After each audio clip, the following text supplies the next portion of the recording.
কোথায় তুমি? Hello viewers, আসসালামু আলাইকুম। এসেছি কাশবনে কাশফুল দেখতে। আর এসেই দেখি রাস্তার এমন এই হচ্ছে অবস্থা। এর মধ্যে ভিডিও আর কিভাবে করব। তারপরেও আশা হয়েছে, কিছুটা ক্লিপস তো নেয়াই হয়েছে, এজন্য অনেক হ্যাপি আমি। ইতিহা ইতিহা ওই যে আমার বেবিরা খেলা করছে, আমার এই বেবিও এনজয় করছে কাশফুল।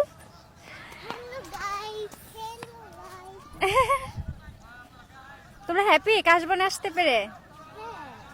দেখি, অনেক সুন্দর সিন, অনেক সুন্দর, বাট ক্লিপস নেওয়া যাচ্ছে না যেহেতু আমার সাথে বেবিও আছে। কখনো প্রকৃতির প্রেমে পড়েছেন? প্রকৃতিকে ভালোবেসে দেখেছেন? আমি তো অনেকবার প্রেমে পড়েছি, হাজারবার। এই সবুজের প্রেমে পড়েছি নৈসর্গিক সৌন্দর্যের প্রেমে। বাস কিংবা ট্যাক্সি ক্যাবে জার্নি করার সময় জানালা দিয়ে মাথা বের করে ঝোড়ো হওয়ার মতো বাতাস মুখে লাগাতে লাগাতে কত শতবার নৈসর্গিক ছোঁয়ায় নিজেকে আবিষ্কার করার চেষ্টা করেছি। ইট পাথরে ঘেরা প্রাচীর থেকে বেরিয়ে নিজেকে ঠিক তখনই সবচেয়ে বেশি অনুভব করতে পেরেছি যখন এই প্রকৃতির সাথে আমি মিশে যেতে পেরেছি। কেমন যেন কবি কবি ভাব নিয়ে কথা বলছি না? আজকের ব্লগটির শ্যুটগুলোর সাথে সাথে কিন্তু আমি বিহাইন্ড দ্য সিনও দেখিয়ে দিচ্ছি। আসলে এত সুন্দর দৃশ্যগুলো শেয়ার করার ক্ষেত্রে কোনো ধরনের কৃপণতা আমি করতে চাচ্ছি না। এই জায়গাটিতে আসার জন্য টানা 2 দিন বৃষ্টি আমায় অপেক্ষা করিয়েছে।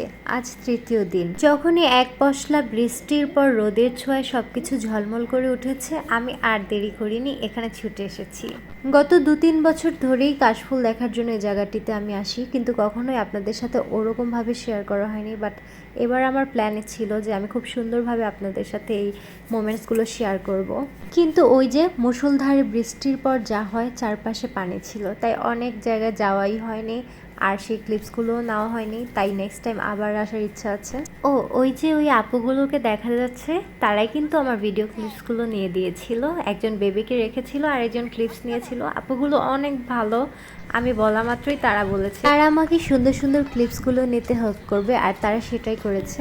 2-3 দিন যাবৎ আমি প্রচুর, কিন্তু এই সিকনেসের মাঝেও আমি এখানে আসার লোভ আর সামলাতে পারলাম না। আমার মনে হচ্ছিল আমার একটু মানসিক প্রশান্তির প্রয়োজন, আর এই প্রকৃতির সাথে মিশে যেতে পারলে হয়তো আমি সেটা পাবো।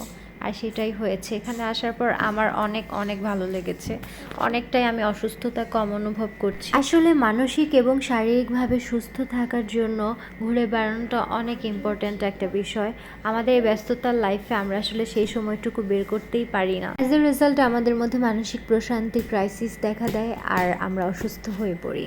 আসলে ভালো থাকতে খুব বেশি কিছুর প্রয়োজন হয় না। আল্লাহ রাব্বুল আলামিনের রহমত, পাশে থাকা ভালোবাসার বিশ্বস্ত মানুষটি, নিজের পরিবার, সন্তান, এই তো সব কিছুকে আঁকড়ে ধরেই মানুষের বেঁচে থাকা। মৌলিক চাহিদা মেটানোর জন্য প্রয়োজন অনুযায়ী সামান্য কিছু অর্থ, আর মাঝে মাঝে এই প্রকৃতির সাথে মিশে যাওয়া, ব্যাস এনাফ।